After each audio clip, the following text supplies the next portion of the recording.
తెలంగాణ నీటిపారుదల శాఖ అధికారులను భయం ఆవహించింది. వరుస సంఘటనలతో హడలెత్తిపోతున్నారు వాళ్ళు. వరుసగా ఏసీబీ చేసినటువంటి దాడులు ఒకవైపు, కాళేశ్వరం అక్రమాల కేసులో విజిలెన్స్ నివేదిక కారణంగా అందిన నోటీసులు మరొకవైపు. ఇప్పటికే చాలా మంది ఇంజనీర్ల పరిస్థితి అడకత్తెరలో పోకచెక్కల తయారైంది. మరికొందరేమో ఎప్పుడు నోటీస్ వస్తుందో, ఎప్పుడు ఏసీబీ అధికారులు రైడ్స్ చేస్తారని భయంతో వణికిపోతున్నారు. తెలంగాణలోని ఇరిగేషన్ అధికారులు ఆందోళన చెందుతున్నారు. రోజుకో శాఖ నోటీసులు జారీ చేస్తూ ఉండడంతో కొందరు ఉన్నతాధికారులకు టెన్షన్ పట్టుకుంటుంది అనే చర్చ జరుగుతోంది.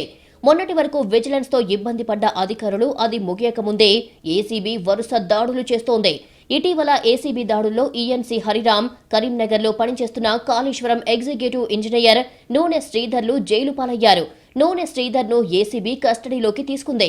200 కోట్ల అవినీతి సొమ్ము ఎలా సంపాదించారు అనేది ఆరా తీయనున్నారు.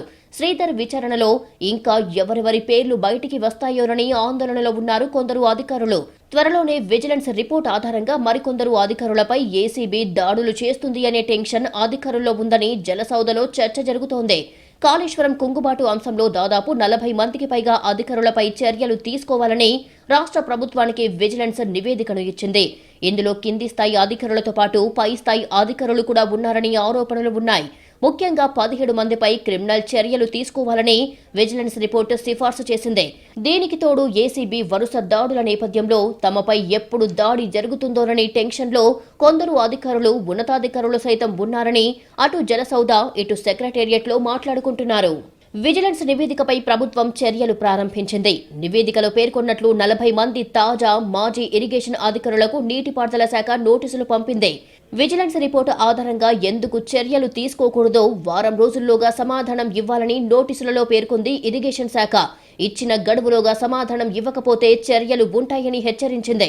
అయితే తాము ఇచ్చిన వివరణను పరిగణలోకి తీసుకోకుండా నోటీసులు ఇవ్వడంపై ఆగ్రహం వ్యక్తం చేస్తున్నారట ఇరిగేషన్ అధికారులు. ప్రభుత్వం ఇలా వేధింపులకు గురి చేస్తే భవిష్యత్తులో ఇబ్బందులు తప్పవని ఉన్నతాధికారులతో చెప్పి వాపోతున్నారు.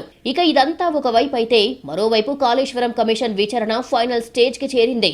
జూలై 31 లోపు కాళేశ్వరం కమిషన్ తుది రిపోర్టు రాష్ట్ర ప్రభుత్వానికి చేరే అవకాశం ఉంది. ఇప్పటికే విజిలెన్స్ రిపోర్టుతో కాళేశ్వరం కమిషన్ ఏకీభవించింది. బహిరంగ విచారణలో సైతం అధికారులు నిబంధనలు పాటించలేదని ఆగ్రహం వ్యక్తం చేసింది. తుది నివేదికలో అధికారులు తప్పిదాలను ఎత్తిచూపి చర్యలకు సిఫార్సు చేసే అవకాశం ఉందని కమిషన్ వర్గాలు చెబుతున్నాయి. దీంతో ఇరిగేషన్ అధికారులకు వరుస విచారణ సంస్థల టెన్షన్ మొదలయ్యింది.